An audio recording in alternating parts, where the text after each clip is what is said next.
y eso significa que la persona está escuchando. De manera que el autor, les vuelvo a decir, les va a repetir sonoramente lo que quieren que ustedes escuchen, ¿sí? Y se los va a volver a decir porque sabe que de repente nos perdemos. Así es el texto bíblico. El texto bíblico repite, enfatiza, ¿sí?, aquello que le parece más importante. Por eso es que si ponemos atención, ya, me lo volvió a decir, ya lo escuché, bueno, otra vez ahí va, ¿sí? Ok, bueno, es solo una indicación litúrgica, si ustedes quieren. Vamos, la voy a leer en voz alta. Mateo 13, del 44 al 45. El reino de los cielos es semejante a un tesoro escondido en el campo,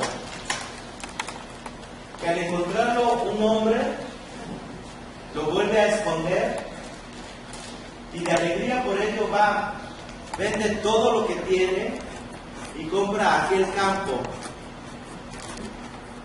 El reino de los cielos también es semejante a un mercader que busca perlas finas. Ahora sí, ustedes en un minutito vuelvan a releer el texto. Bueno, déjenme decirles que solo una cuestión para entender mejor. Mateo, el evangelista Mateo, como buen judío, escribió todo el evangelio a través de 5 discursos.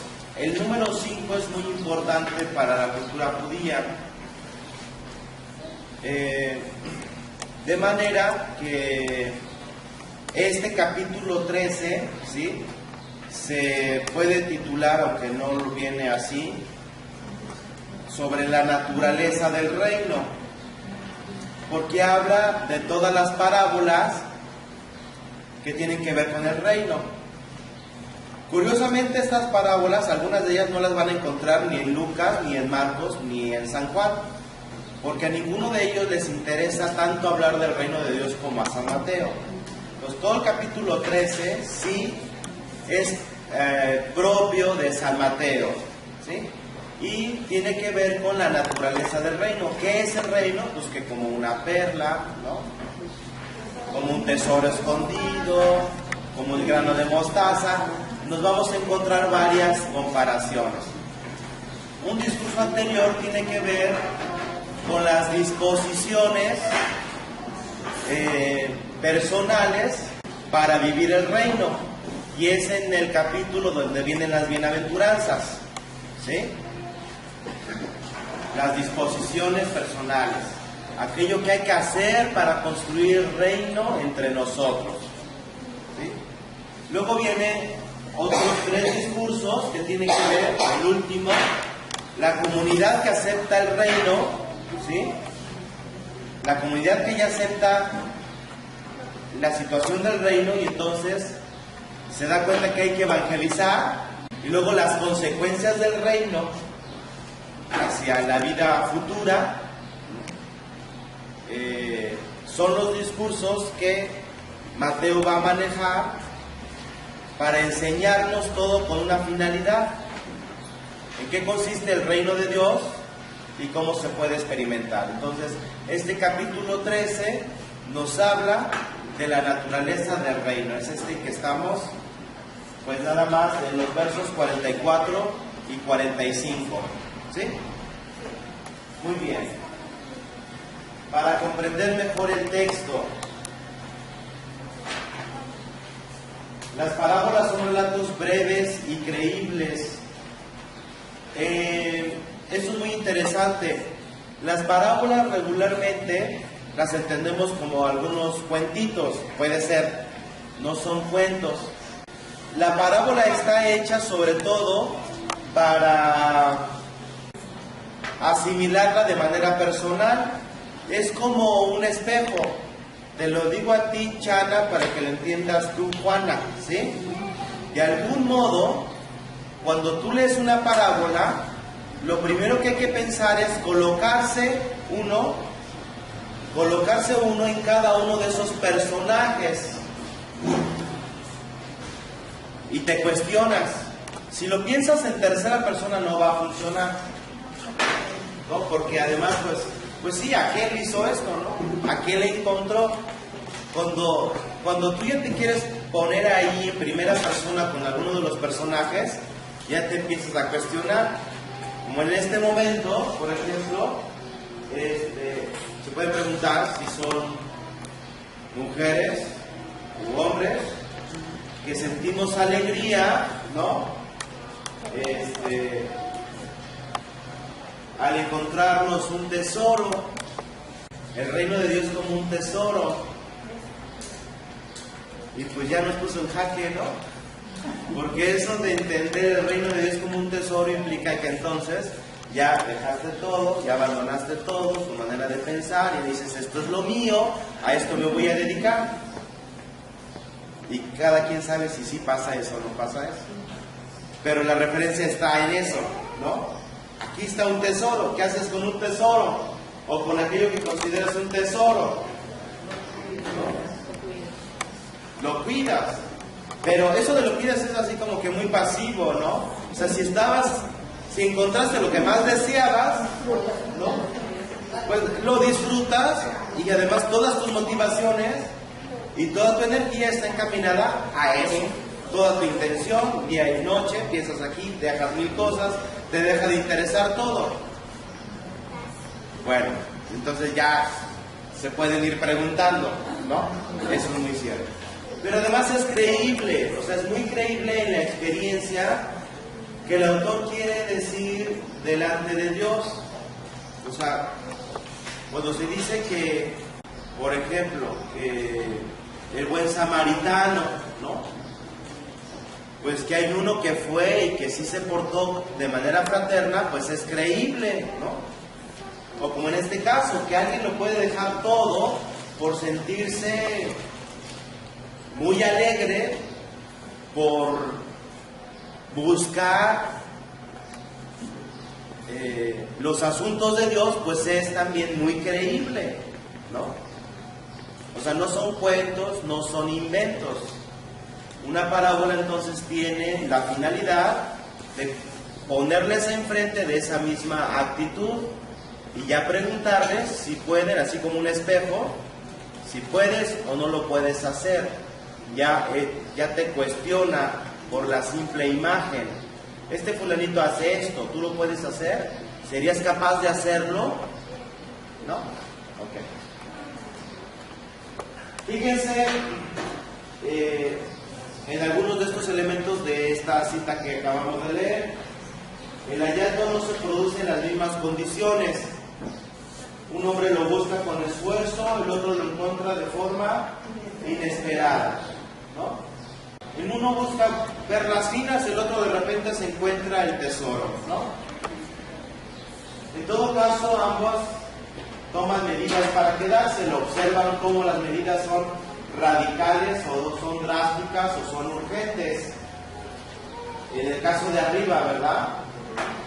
Lo vuelve a esconder, vende todo lo que tiene y compra aquel campo, ¿no? Muy puntual, ¿verdad? Lo encuentra, lo vuelve a esconder, vende todo lo que tiene y compra ese campo, ¿no? Ya lo escondió, pero la compra todo. Bueno, dése cuenta el gozo que recorre ambas parábolas. Le da alegría por ello, por encontrar el tesoro. Siente alegría. ¿Va a ver? Loco de alegría. ¿No se dice loco de alegría? Locos de alegría. Ah, carajo, claro. Dense cuenta de eso. Aquellos hombres se vuelven Locos de alegría. Así que estas parábolas, fíjense, no hablan desde el sacrificio que pide una venta de todo. Regularmente pensamos, ay, bueno, pues es que se lo encontró y tiene que vender todo. no nos está hablando del esfuerzo de venderlo todo. Lo decisivo es que ambos personajes se encuentran arrastrados por el hallazgo, apasionados por conseguirlo. Cualquier otro valor queda ahora subordinado. Así que no se trata de pensar de que si al momento de encontrarlo, ay pobre, pues tuvieron que venderlo todo. No. O sea, sintió tanta alegría que dijo, pues de esto, de aquí soy, ¿no? Y entonces lo esconde y lo compra. No se trata de decir, pues me encontré con este tesoro escondido, ahora voy a tener que vender todo lo que tengo para conseguir esto. No hay un tono de pesar, ni siquiera hay una comparación. De que se sacrifique por ir y vender. De que se sacrifique por ir y vender, no lo hay. O sea, va a vender todo lo que tiene y compra el campo. Y luego no se va a acordar dónde lo dejó. Bueno, eso no lo sabemos. Pero no es como una decisión, es como una decisión, no es como una decisión, sino que ya todo lo demás queda como tú dices, subordinado, como que ya no tiene el mismo sabor, ya no tiene el mismo significado. Todo lo demás está subordinado. Todo lo demás Sí. ya pasó a segundo término. Es segundo término. Sí. No te causa pesar, lo haces. Ni siquiera lo piensas. ¿Sí les ha pasado algo semejante con algo? Algo que desean, lo encuentran, le agarran y dicen, ni modo, pum. Se hacen de cosas, no lo sienten, ni lo resisten, ni lo sufren, ni nada, y ya tienen aquello. ¿Sí les ha pasado? Sí. Ok. Sí, hay Empecé a gente, sudar. hay gente que tiene patillas guardadas para las grandes ocasiones, pero y nunca las saca. Ese es su tesoro escondido. Va a llegar el momento, ¿no, Chito? Es una fiesta muy importante.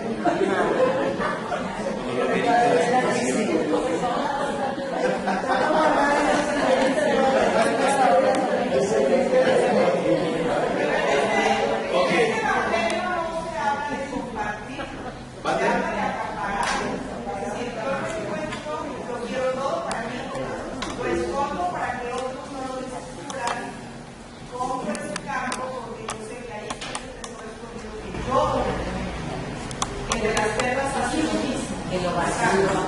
Encuentro ese tesoro y lo quiero para mí. Ajá. En ningún momento habla De compartirlo. No, al autor en este momento no le interesa decirnos si eso del reino se comparte. Ahorita interesa decirle, esto del reino se desea, se siente alegría y se deja todo lo demás por esto. Sí, porque si le analizan no es lógico. Que quiera vender, pues ya lo encontró ya, pero ya para que vende lo que tienes, comprar más cosas. Acuérdense que no, sí, exacto.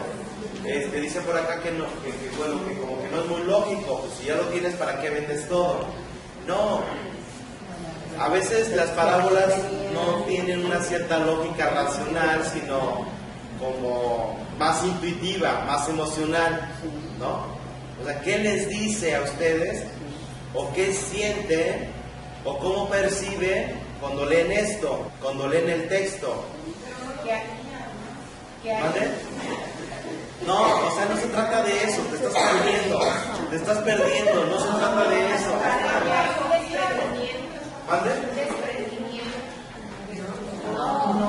No se trata del desprendimiento de las cosas.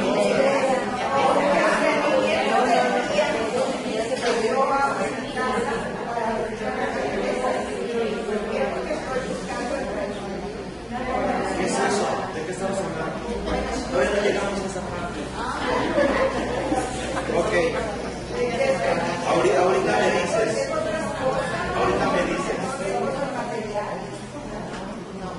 Pues igual y sí. O sea, dicen desprendimiento de otras cosas, igual no de cosas materiales. Igual y sí es todo. O sea, pues ese adverbio es todo. Va y vende todo lo que tiene y compra aquel campo, ¿no? Por ejemplo, la vida anterior. ¿Mande? Es un abandono total a la vida conocida para irse hacia lo que acaba de encontrar. Eso no lo sé, o sea, es cada persona de repente en la exigencia según lo que desea encontrar y su necesidad tiene opciones distintas. Por ejemplo, voy a retomar el caso de algún santo, en esto de vende todo, ¿no? San Francisco dijo, pues esto del reino es, ¿sabes qué? Sin nada y solo una dependencia de Dios. Y agarró y dijo, va y todo, ¿no? Todo. Alguno de nosotros puede decir, mira, pues yo regularmente me detengo en cositas así de que si esto me gusta más, si tengo, si no lo tengo, pero no lo necesito. Y puede llegar a la resolución de decir, ¿sabes qué? Adiós a todo eso, ¿no? Olvidarse, adiós a todo eso que ya no me interesa, ¿no? Y dedicarse a otras cosas o a vivir o tener otro estilo de vida. Pero eso es una resolución. Pero lo que dice el texto es, cuando está enfatizando algo, pues le está dando mucho valor. Así que ve y vende todo lo que tienes que decir. Nada de lo que puedes tener es más valioso que esto. Es una parábola. O sea, no está diciendo literalmente, aunque podríamos aplicarlo, sería muy difícil de vivirlo. Decir, ¿sabes qué? Todo lo que tienes actualmente, ¿no? Si 2, 3 casas, si 3, 4 carros, si 2, 3 terrenos, nada de eso, véndelo, porque nada de eso es tan importante como el reino. Sabemos que sí es cierto, pero a ver cómo lo vives, ¿no? O sea, precisamente no se trata de eso, sino la capacidad que tienes para dejarlo todo eso, ¿sí? En relación al reino, al interés del reino, que puedas subordinar todo lo demás. Y ya estamos interpretando, fíjense, porque aquí dice, pues que vende todo lo que tiene y compra aquel carro, ¿no? Vende todo lo que tiene y compra aquel carro. Es que miren, regularmente queremos encontrar que luego el texto nos vaya justificando. El texto no va a justificar a nadie. El texto es la medida alta de nuestra vocación cristiana. Bueno, no es el texto, es Jesucristo, ¿sí? Entonces el texto no nos va a poner a medias ni va a decir, sí, hombre, sí, tú tranquila, ¿no? Tú tranquilo. No nos lo va a decir. Nos va a poner la exigencia más alta, porque está provocando discipulado auténtico, ¿sí?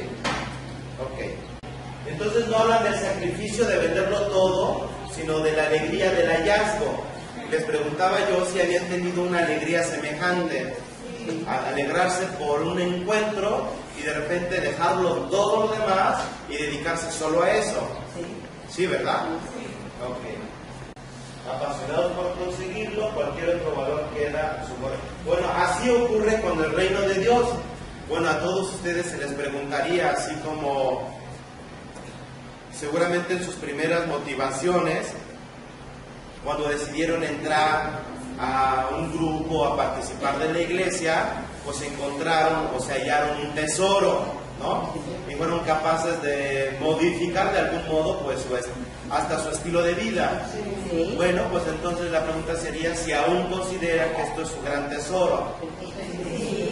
Ay, de volada.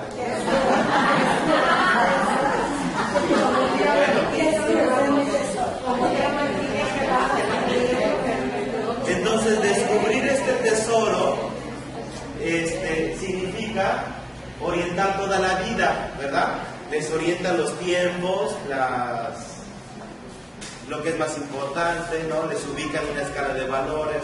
Pues es que este día tengo que ir acá, no puedo hacer tal cosa, ¿sí? Entonces les propone o les ha invertido una escala de valores, invierte la escala de valores. Regularmente el Evangelio lo que hace es proponer otra manera, otra escala, otra manera de pensar, otra manera de relacionarse. Esta manera de pensar y esta manera de relacionarse pues es la más apropiada. ¿Para qué? Pues para encontrar el gozo, la paz, la liberación, la libertad, ¿no? Entonces, sí, les va moldeando. Entonces, ahora supone que esta experiencia Y no supone, si nuestra experiencia del reino, pues es capaz de fomentarles y de animarles, porque es una experiencia que completa y que planifica la vida de ustedes. ¿Sí es cierto? Así como que ya... Sí. Ok, sí. Bueno, esto es lo que tienen ustedes que ir pensando. Esto es lo que poco a poco les puede ir cayendo, ¿no? No solo en la mente, sino ir reflexionando si esto que es, bueno, ya estamos interpretando otra vez que esto haya podido ser su tesoro escondido, ¿no? Hablamos de esta cuestión del reino como un tesoro, y esto del reino, esto de la catequesis o de un trabajo en la iglesia como su tesoro, pero solamente ustedes saben. Entonces, lo que les decía al principio es que en este tipo de lecturas esperan que ustedes se puedan identificar pues con los personajes y termine la historia en su propia vida. Entonces, si la historia termina en su propia vida, la pregunta sería, bueno, si vendieron todo lo que tienen, compraron el campo, o qué fue lo que hicieron. No me digan. ¿Sí? Bueno, quién sabe. Algunos de repente se los va acomodando, ¿no? Luego nos vamos acomodando todo esto. Entonces, precisamente, deténganse un momentito. Lo que está diciendo el texto entonces es que, miren, cuando Mateo nos habla de todo este capítulo 13 y nos pone varias parábolas, pues nos está indicando que la experiencia del resucitado, ¿no? En cuestión, les voy a dar unas líneas de teología, que la experiencia del resucitado lo que vino a hacer es, ¿qué es lo que le interesa a Jesucristo? Ok, ¿qué vino a hacer Jesucristo a la tierra? A enseñarnos a cumplir la voluntad, dar su vida para salvarnos, a darnos a conocer al Padre, que estemos juntos y estemos junto con Él, enseñarnos a amarnos. ¿Mande? Dar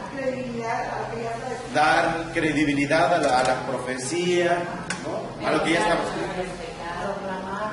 Perdonarnos y perdonar, ¿sí? Todo esto encaja solo en un concepto, solo en uno. Todo esto encaja solo en uno. ¿Cómo se llama este? ¿Mande? Sí, ¿no?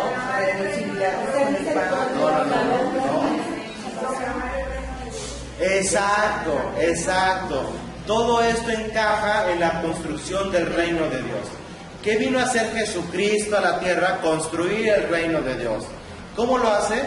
Enseñándonos el perdón, el amor, la fraternidad, la gratuidad, la reconciliación, todo. Todo entra en este concepto de reino de Dios, ¿sí? Por lo tanto, se nos dice, el reino de Dios ya está presente. Ya hay alguna definición que a mí no me gusta tanto, pero que es muy común cuando ustedes leen sus libros de meditaciones y demás. El reino de Dios ya está presente, pero bueno, dicen sí, pero no. Sí, porque Jesucristo se encarnó, murió y resucitó, pero aún no está en plenitud, ¿sí? El reino de Dios está entre nosotros y luego automáticamente nos podemos preguntar, bueno, ¿esto es el reino de Dios? ¿Esto es el reino de Dios? ¿No? Pues no. ¿La enfermedad, esto es reino de Dios? Pues no. ¿La muerte es reino de Dios? Pues no, ¿verdad? Automáticamente nos decimos claro que no. Pero el asunto es que ya está, pero aún no de manera plena. Y entonces nos vamos a decir dos preguntas. A ver, díganme ustedes si saben. ¿Por qué sí está y en qué está? ¿No? ¿Y qué significa eso de la plenitud del reino? Estamos en camino, así que eso supone, ¿estamos en camino de qué?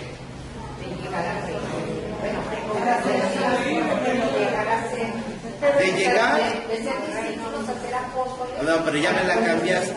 Esto de ser discípulos, de ser apóstoles, sí, pero me interesa aquello de llegar al reino o de construir el reino. De llegar al reino es como si yo llego a un lugar, ¿verdad? Estamos construyendo. ¿Vamos a llegar o vamos a construir? ¿En dónde se construye? ¿O se llega? ¿A dónde vamos a llegar al reino? ¿A McAllen? Yo creo que sí, ¿no? ¿A dónde? ¿A dónde llegamos? No llegamos a ningún lugar. Construimos. ¿A dónde está el reino? No es un lugar, no es la parte derecha del cielo, no es de aquí a 1000 años luz, no es un lugar. Esa era mi pregunta, Padre, ¿si el reino de Dios es un lugar o es un estado de vida? Ahí ya te digo que no. Sí, por eso, esa era mi pregunta. Exacto. No es un lugar, no, es una experiencia, es un estado de vivir, de ser, ¿sí? De estar. ¿Mande? Es una meta.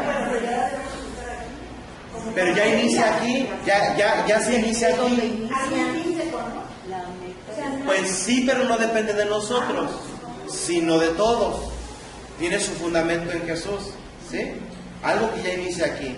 Algo de lo que necesitamos capacitarnos. Miren, con respecto a esto, de repente hay dos ideas, ¿verdad? Una idea que dice, bueno, pues ya estamos desde aquí construyendo el reino de Dios, el reino de los cielos, es lo mismo, ¿no?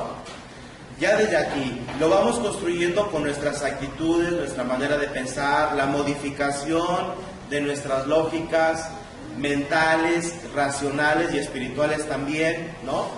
Lógicas de retribución, de toma y daca, de rivalidad, revanchismo, odios y venganzas, por una lógica del perdón, de la gratuidad y demás, ¿sí? Otros que piensan, bueno, pues vamos a llegar al reino de Dios, ¿no? Y allí será como todo nuevo, pero ¿y qué has hecho tú por él? Entonces la idea es que nosotros tenemos que estar capacitados, o nos tenemos que capacitar para poder experimentar el reino. Porque en el reino vamos a estar ¿quiénes?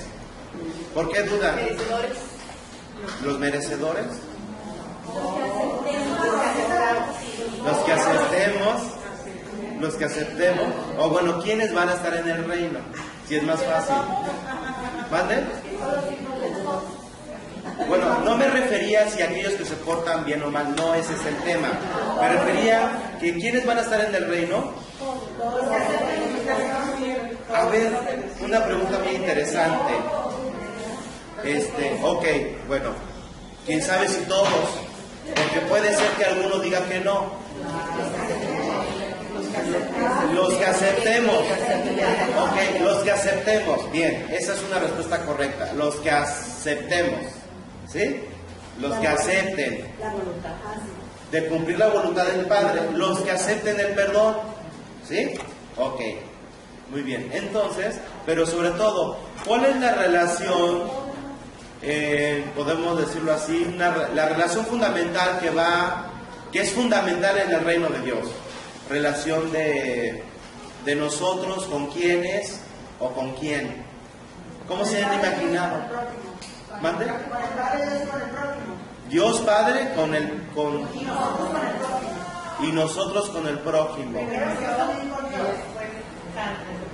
No, pero si en esto de la vida cristiana es eliminar el yo, así que ese yo es el último. Entonces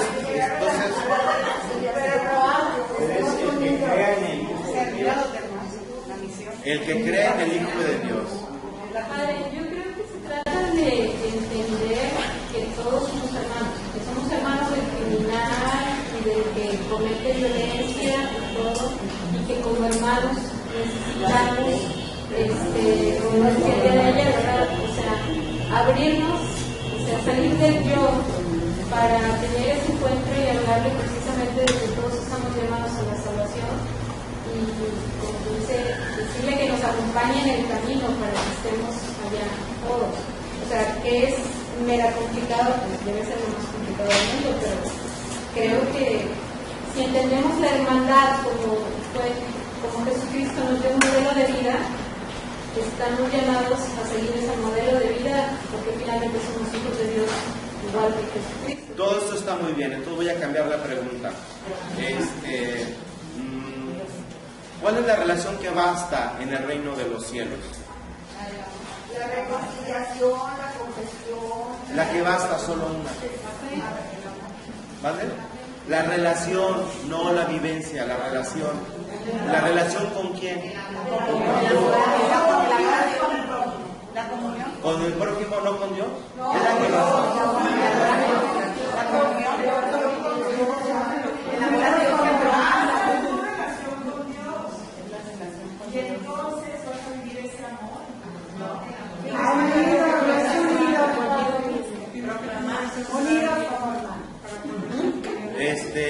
Les gusta eso de los hermanos, pero se les olvida la afiliación con el Padre. O sea, la relación que basta es ser hijos. Se acabó. Se acabó. La relación es ser hijos.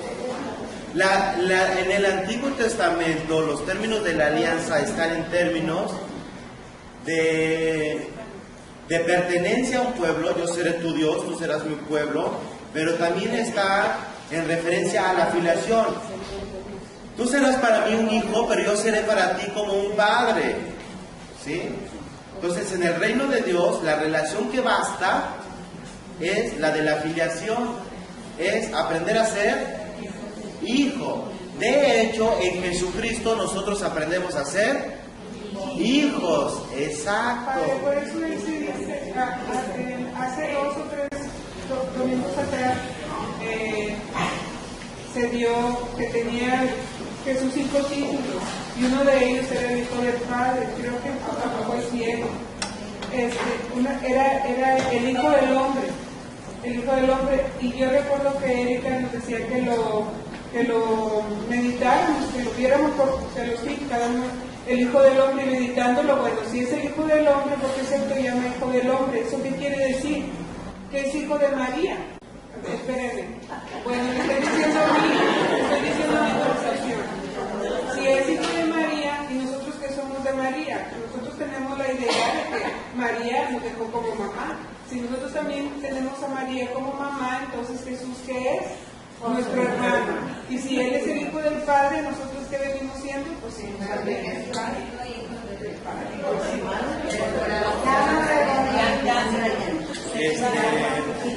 Eso del Hijo del Hombre es otro tema. Eso del Hijo del Hombre es otro tema. Hijo de Dios, sí, que no es lo mismo que el Hijo del Hombre. A ver, les voy a explicar una capsulita. A ver, un minuto, hasta me lo cuento. Un minuto. Libro del profeta Daniel. Profeta Daniel, que vive en el siglo II antes de Cristo. Tiene un género literario apocalíptico, una mentalidad. ¿Qué es la apocalíptica? Están hasta el gorro, están determinados, nada ha cambiado, todo sigue igual, hay un dualismo, maldad y bienestar, ¿sí? La gente no cambia, nos siguen conquistando, nos siguen provocando hambre, siguen matando, ¿sí? ¿Qué pasó, Señor? ¿Dónde estás? Ah, ya entendimos. Esto de vivir plenamente, esto de la bendición, va a ser en la vida futura, mentalidad apocalíptica. Entonces esperamos, hemos tenido grandes bestias, 4 grandes bestias, una es la más importante, Macedonia, Alejandro Magno, 332, a derriba y acaba con todo, ¿sí? Otro es el imperio asirio, otro es el imperio persa y otros son los romanos. Ajá. Entonces todos estos grandes bestias han acabado con nosotros. Señor, ¿dónde estás? Entonces esperamos que el Hijo del Hombre es el Hijo de la tierra, es aquella esperanza, ¿sí? Aquel fruto de la esperanza que venga y que nos rescate de todo.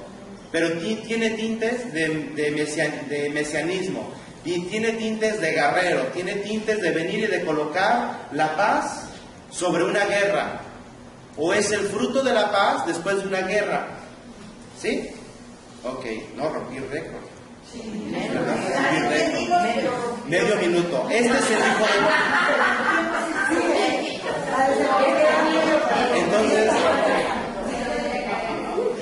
de Entonces, este es el Hijo del Hombre, pero este es el Mesías.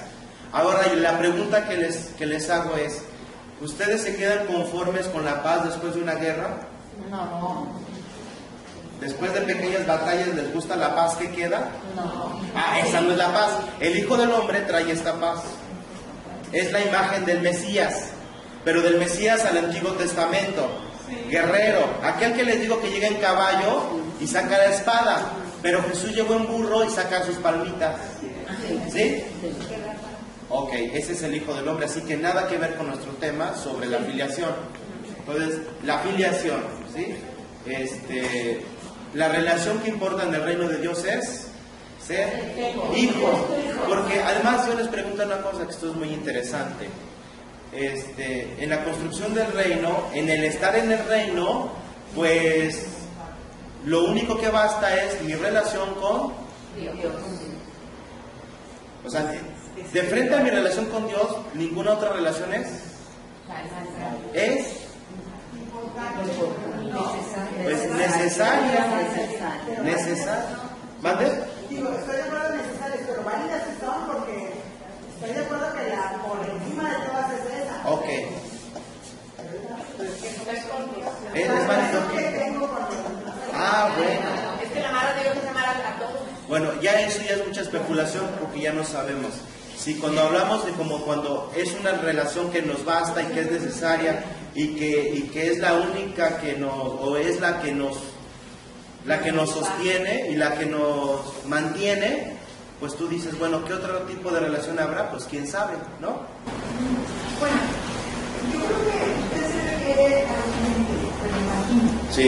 Que por ejemplo, a veces tenemos una devoción por X advocación de la Virgen o por algún santo.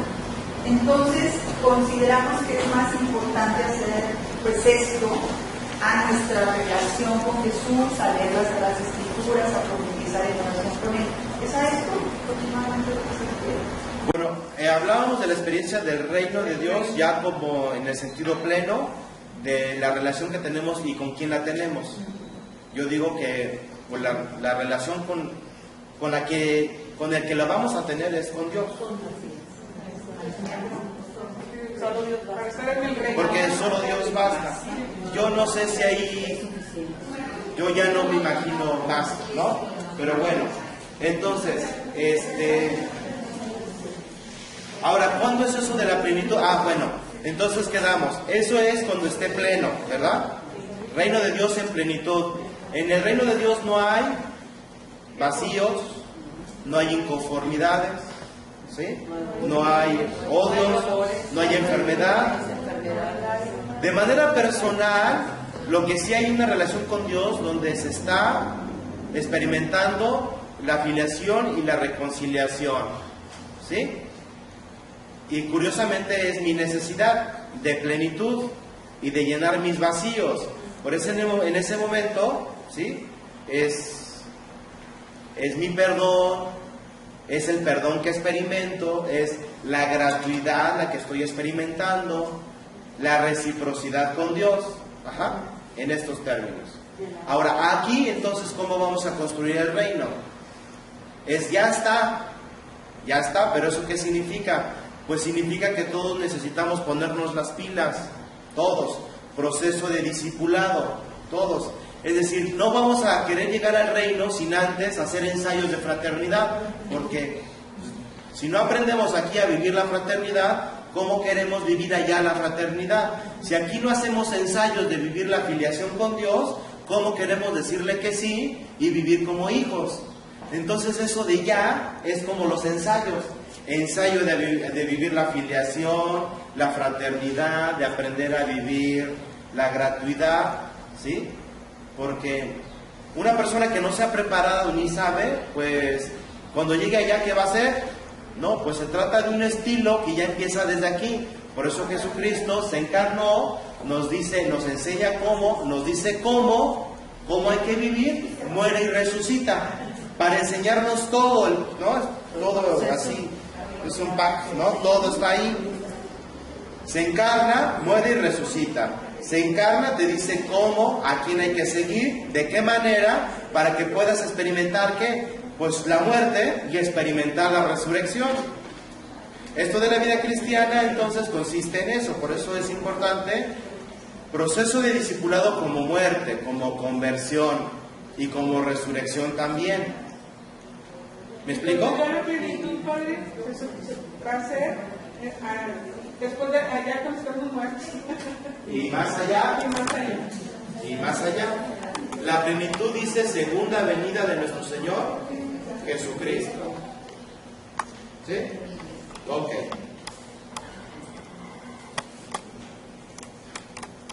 Vamos a pasar a la siguiente parte. Ayudas para reflexionar. El hombre que encontró el tesoro nos conduciría hasta el lugar del hallazgo. Se interesaría por nuestros tesoros. ¿Cuáles son sus tesoros? Por las cosas que nos cautivan. Porque donde está tu corazón, allí está tu tesoro. Así que aquí hay una pregunta, ¿no? Prácticamente. Nos preguntaría si el encuentro con el reino de Dios nos ha llevado a revisar y relativizar todo lo demás. Si estamos inmersos en una nueva escala de valores. Esto es muy interesante. Salud, salud. Nueva escala de valores. Si han aprendido a relativizar todo lo que no importa para el reino. Y pueden preguntarse otra vez, ¿dónde está tu tesoro? Por las cosas que nos cautivan. ¿Qué es lo que les cautiva? No, pregúntenselo a fondo. Ustedes se dan respuestas.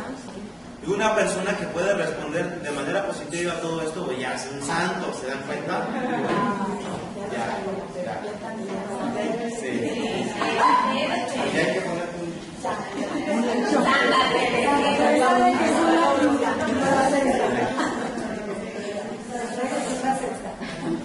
A ver, piénsenle, esto está muy interesante. ¿Dónde está su tesoro?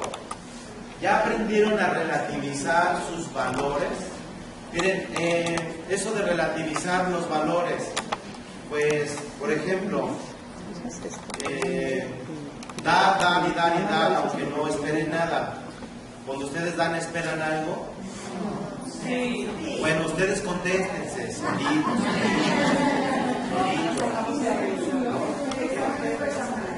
Den. Perdonan y no esperan nada. ¿Cómo sufres? Perdonan y no esperan nada. Siguen perdonando.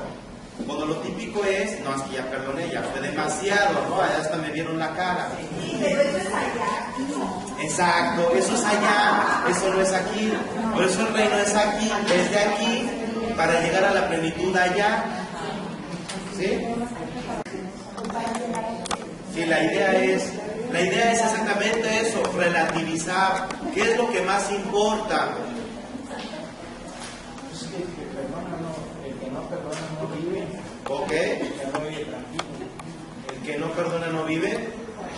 Sí, lo sabemos, pero el problema es llevarlo a la práctica, ¿no? Aprender a relativizar. ¿Qué es lo que más importa? ¿Qué es lo que más les importa? Es la pregunta sobre dónde está su tesoro. ¿A qué le ponen más entusiasmo, más dedicación? La pregunta sobre a qué le dedican más al día, ustedes, es una pregunta muy similar. ¿O a qué actividad le dedican el mayor tiempo que tienen? Además de su tiempo, digamos, libre, ¿no? El tiempo que lo tienen comprometido, pues será con la familia o demás. Pero el tiempo de ustedes, ¿qué es lo que les cuesta trabajo hacer y qué es lo que no les cuesta trabajo? También podría ser una pregunta interesante. No por las capacidades, sino como por la decisión, por el empeño.